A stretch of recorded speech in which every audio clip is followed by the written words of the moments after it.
This week we told you about 4 people arrested for a dangerous street takeover in Orange County. It's no secret, those takeovers and street racing can be dangerous. As Watch News Tonight, Gabrielle Geddes shows us, some frustrated neighbors are now taking matters into their own hands. Across the street from an Orange County warehouse are the sounds of mufflers and squealing tires. As several vehicles speed off, Scott Abney uses his phone to capture some of the chaos.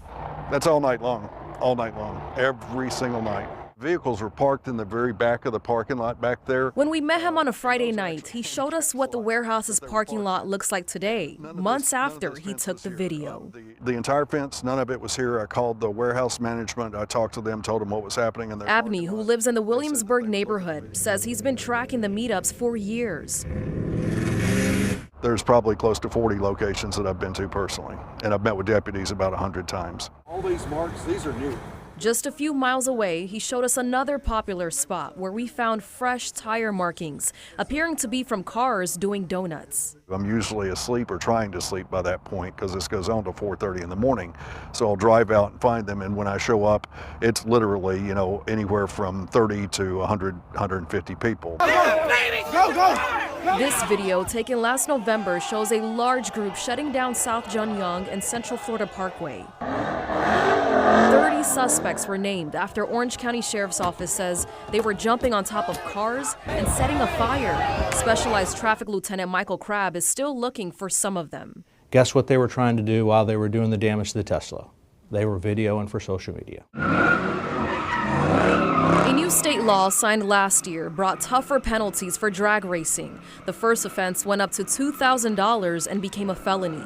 In 2024, Florida Highway Patrol issued about 3,003 citations. That's about 400 more than the previous year, where nearly 170 people were killed. And just 10 days into 2025, FHP wrote nearly 30 citations. The median age of people committing the crime, 21 years old. Just to be a spectator, to stand there and you're just standing there watching someone do a donut is a $400 fine now for a spectator ticket. And we are writing hundreds of them. Hundreds. Lieutenant Crabb says organized meetups are happening every weekend. People would go to a parking lot, show off their cars, take some pics, but he says that's not the problem here. The issue comes when they would leave the parking lot to take over streets.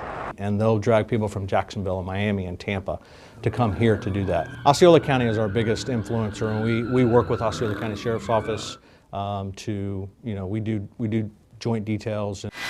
Now they're starting to jump all over the fire truck now. The Sheriff's Office may consider asking the state legislature to make organized meetups a felony. We're being held hostage by these people. That's ultimately what it comes down to. They're holding us hostage with the music, they're holding us hostage with the street takeovers, and they're just not actually adhering to any sense of the law. Patrol 23, do you want me to send you some Sector 5 units to help out? Covering Orange County, Sanaiga Rodriguez, Watch 2 News. The Osceola County Sheriff's Office says between last November and this January, there were 32 reports of reckless driving, with about 18 of them resulting in arrest. And of course, get this, since 2018, Orange County has had more street racing citations than almost anywhere else in the state. More than 2,000 citations issued. The only county with more, Miami-Dade, with more than 2,800.